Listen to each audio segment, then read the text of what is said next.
this tutorial I will show you how to change Epic Games region to Argentina. First thing you want to do is go to Google. You can do this on PC or on the mobile phone. Search for Change Country Epic Games.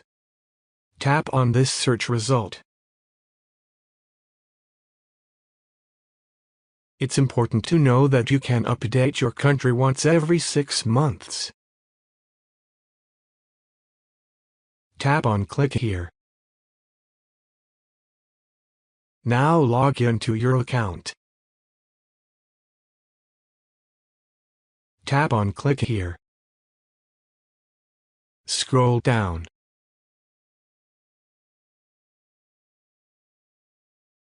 And now you can change your country here.